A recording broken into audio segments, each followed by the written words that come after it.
फलौदी जिले के मतोड़ा थाना क्षेत्र में रविवार शाम हुए दर्दनाक हादसे के बाद सोमवार को जब जोधपुर के नैनीची बाग सुरसागर के खटूकड़ी का बास में एक साथ कई शव पहुंचे तो चीख पुकार मच गई। यहां पूरे मोहल्ले और आसपास के इलाकों में लोग पहुंचे थे, सबकी आंखें नम थी। इसके बाद जब एक साथ कई अर्थियां मोहल्ले से निकली तो परिजनों की चित्कार सुनकर सभी का कलेजा फट गया। शिक्षा विभाग प्रभारी मंत्री मदन दिलावर ने भी वहां पहुंचकर मृतकों को श्रद्धांजलि दी। रविवार को फलौदी में हुए सड़क हादसे में 15 श्रद्धालुओं की मौत हो गई थी। इसमें से 14 श्रद्धालु नैनीची बाग के रहने वाले थे। सोमवार सुबह ग्रीन कॉरिडोर बनाकर सभी शवों को घरों तक पहुंचाया गया। जोधपुर में महात्मा गांधी हॉस्पिटल की मॉर्चरी में जब एक साथ कई एम्बुलेंस निकली तो लोगों की आंखें नम हो गई। सुरसागर के नैनीची बाग में रात से ही सन्नाटा और मातम पसरा रहा।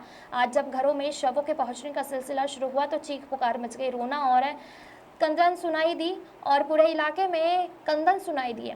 इन सबके बीच में सुबह से ही घरों के बाहर अर्थियां सज गई।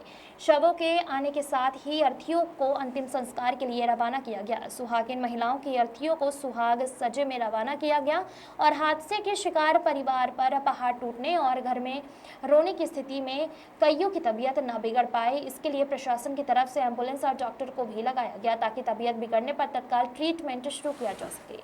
ये जो कल कोलाई से जोधपुर से कोलाई दी हमारे समाज की बहनें जो एकादशी के महत्व पर नहाने गई थी तो डॉक्टर जी ने उन्हें अपने शरण में बुला लिया। इस घटना से हमारा पूरा समाज पूरा जोधपुर आहत है।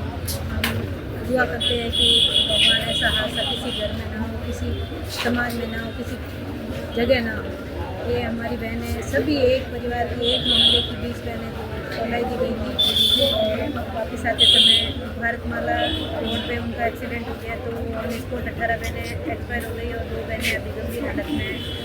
और हम सरकार से निवेदन करेंगे कि आए दिन भारतमाला पे बहुत बड़े हादसे हो रहे हैं और ये हादसे होने के तुरंत बाद ही 4 और व्यक्ति एक्सपायर हो गए। तो सरकार से हाथ जोड़ के निवेदन करते हैं कि वहाँ इस व्यवस्था में बहुत गड़बड़ है, तो आए दिन हादसे हो रहे हैं तो इस पर आप संज्ञान लीजिए या जिसको भी आपने ठेका दिया है उस पर कार्रवाई कीजिए या उन्हें अवगत करिए कि ये घटना वापस भविष्य में किसी और के साथ ना हो। सरकार की स्वास्थ्य व्यवस्था में और महिलाओं की सुरक्षा में और जनता के कुछ भी जागरूकता नहीं है, ना उनकी परवाह है, ना उन्हें कोई भी सुरक्षा दी जा रही है, ना हादसे हो रहे हैं तो उन पर कुछ भी कार्रवाई की जा रही है।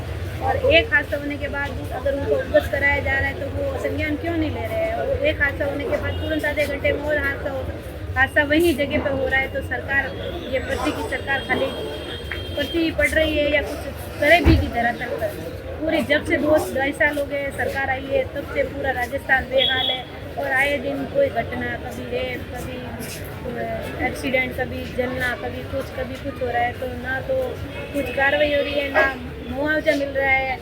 हमने उनसे निवेदन किया कि जिसके परिवार में 3-3, 4-4 सदस्य ख़त्म हो गए तो कम से कम उन्हें तो सुविधा पर नौकरी पर दिए, पर उन्होंने कुछ भी नहीं संज्ञान लिया और खाली 10 लाख का मुआवजा दिया। बताओ 10 लाख में उसकी पूरी परवरिश या बच्चों का कुछ भी हो जाएगा क्या? तो मेरा नाम डॉक्टर अनीता परियार, हमारे समाज जिला अध्यक्ष।